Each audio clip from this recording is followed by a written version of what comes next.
So you're now advanced enough to animate a fully rendered character. If you're not, go watch the first video again because I will not be explaining what I already have. It's important for you to watch the whole video. I know you think skipping through things you find easy or things you think you already know is tempting, but if you already knew those things, you wouldn't be here now, would you? As per usual, these are the apps I used. I will link them below if I forgot, too bad. And this is the base I will be using. This base is quite literally just yellow but a blue version. I never used her in any of my videos. I wanted to for the fake collab that Yellow created, but I just never did, and now she's just a character standing here. And I didn't want to animate Senna, so yeah, this is the character that we will be animating. As usual, I'll be doing this in steps again. First, remember what I said about exporting the files exactly as you did in Ibis Paint into Flamingo? Same rules still apply. However, I will be giving you the examples of how I want you to organize your files in Ibis Paint. And by files, I mean layers, precisely as you see it in this video.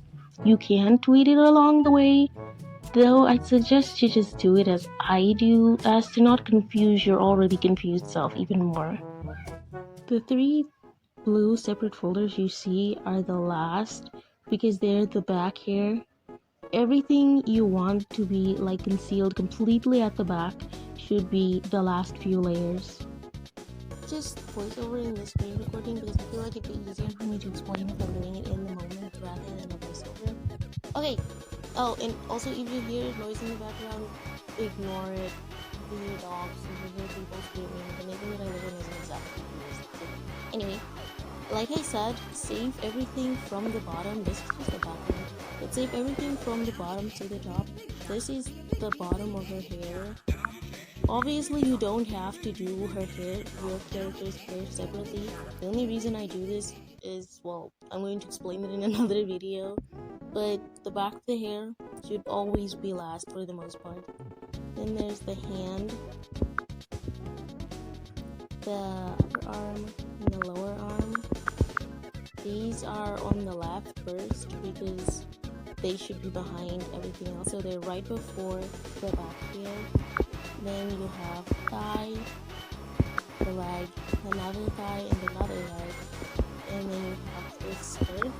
The skirt is below the torso. It just helps me animate it better. Then there's the torso. Like I said before, I animate differently. The torso and the bottom are separate.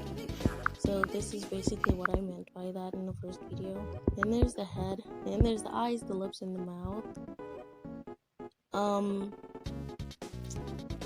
I keep this. I'm gonna explain this in a minute because this is a whole different folder. There's a lot going on in there.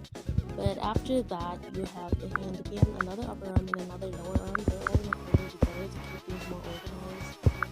And her hair, they're also separate individually, things included, because it just makes it easier for me to animate things smoothly. They're also in the folder.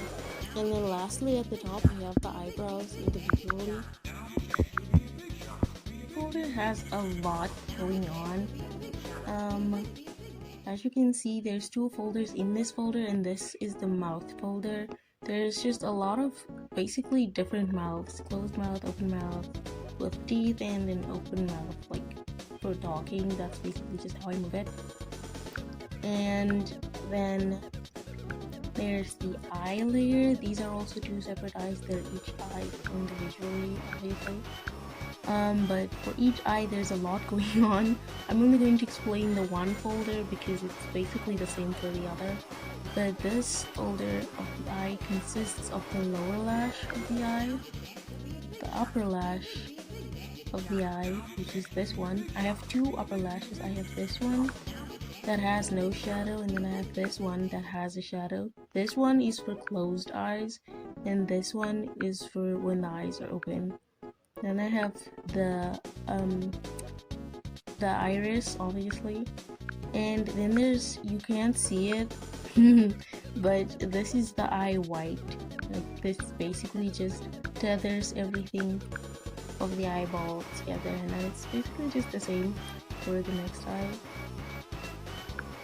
Now that we're finally done with all this layering stuff, oh my goodness, I don't understand why that took so long. We can move to flamingo. I'm gonna switch to screen recording again because it's just easier to explain it when I'm doing it in the moment.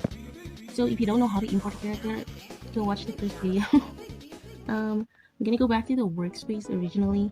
Okay, so basically if you export everything from Ibis Paint as I've showed you, the character should end up like this, but this is not what I'm going to be talking about. I want to explain the merging. There's an option when you click one of the files, like the lips perhaps, there's a lot going on by the lips. You import all the lips and it'll kind of like just be shoved together. So what you do is click this button here. This is for merging, so basically you will have to hold it onto the other lips and then merge the images. Don't merge it with the head. Mine's already merged, as you can see. You can click this button at the top to see how your lips have already been merged. And you can do the same for the hands. If you have different hands, then you can merge them together and then just switch it at the top. But what I do want to explain is the bones because there's a lot going on with the bones.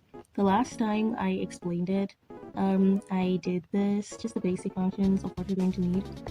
But there's a lot more going on, especially when it comes to the eyes. The empty base that I had obviously didn't have eyes, so this is the head space, the head bone. The head I'm sorry. The head bone is going to be the mother for every other bone that consists of anything that belongs to the head. So you are going to, from the head bone, you're going to tether the lips. From the head bone again, you're going to tether the eye white. And from the eye white, I hope I'm not confusing you. From the eye white is going to be the mother bone for the iris, and the lower eyelid, and the top eyelid. The top eyelid is going to be mothering the eyebrow. I hope that doesn't sound overwhelming.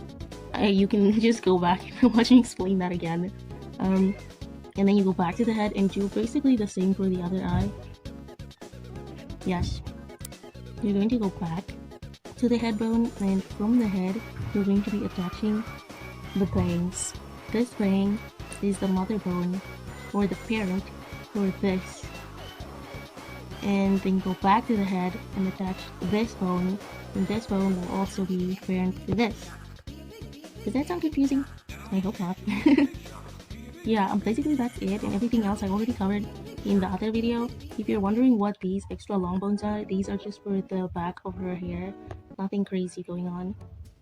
I know you're probably wondering, when are we getting to the actual animating? And finally, now that we're done with this, we can finally move on to animating, but I will be doing that in the next video.